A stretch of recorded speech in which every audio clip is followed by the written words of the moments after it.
سابق chief justice Saqib Nisar کا صادق و امین کون؟ عمران خان کی وزارت عظمیٰ اور پی ٹی آئی کا مستقبل ختم، اب کوئی بچ نہیں پائے گا، صدارتی نظام لانے کی بات کرنے والوں کی بینڈ کس نے بجائی؟ یہ وہ سوالات ہیں جس کے جواب میں سیاسی اور صحافتی حلقے مختلف آراء کا اظہار کر رہے ہیں۔ مسلم لیگ نون کی نائب صدر مریم نواز کا کہنا ہے کہ فارن فنڈنگ کیس کی رپورٹ سامنے آنے پر ثاقب نثار کے صادق اور امین کا بھانڈا بیچ چوراہے میں پھوٹ گیا، جبکہ بعض سیاستدانوں اور سیاسی تجزیہ کاروں کا موقف ہے کہ رپورٹ دیکھنے کے بعد اگر الیکشن کمیشن فیصلہ سنا دے تو کوئی بچ نہیں پائے گا، جبکہ ملک میں صدارتی نظام لانے کی حمایت کرنے والوں کو بھی آڑے ہاتھوں لیا گیا۔ الیکشن کمیشن کی طرف سے جاری کی گئی رپورٹ میں یہ انکشاف بھی کیا گیا ہے کہ پی ٹی آئی کے تمام اکاؤنٹس کی تفصیلات وزیراعظم عمران خان کے دست راست سیف اللہ نیازی کو معلوم ہے اور سیف اللہ نیازی ہی ان تمام اکاؤنٹس کو آپریٹ بھی کرتے ہیں۔ یہ بات بھی سامنے آئی ہے کہ 2018 کے عام انتخابات سے پہلے بہت سے آزاد امیدواروں کو بلیک میلنگ کے ذریعے پی ٹی آئی میں شامل کیا گیا۔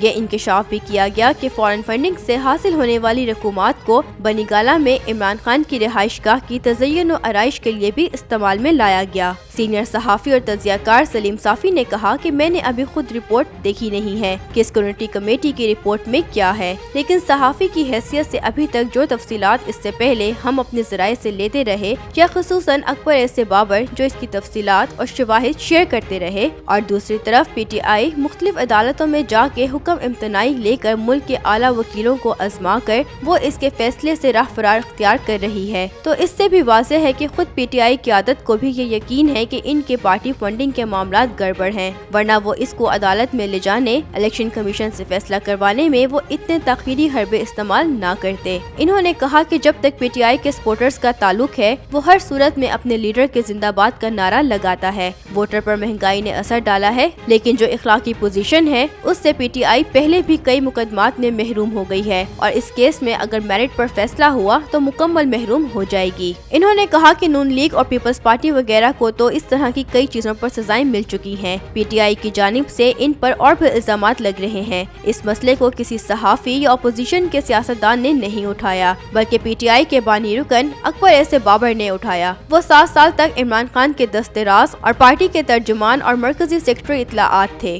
انہوں نے پارٹی میں رہتے ہوئے اس مسئلے کو اٹھایا، پھر خان صاحب کے ساتھ تنہائی میں اٹھایا۔ ان کے پاس درجنوں ای میل موجود ہیں جو اس وقت انہوں نے خان صاحب اور پارٹی کے دیگر رہنماؤں کو بھیجی۔ پچھلے چند سال میں اکبر ایسے بابر پر بہت دباؤ ڈالا گیا، ان کو ہر طریقے سے پریشان کیا گیا اور ان کو بڑے منصب کی پیشکش بھی ہوئی۔ اگر دال میں کچھ کالا نہیں تھا تو پی ٹی آئی یہ سب کچھ کیوں کر رہی تھی؟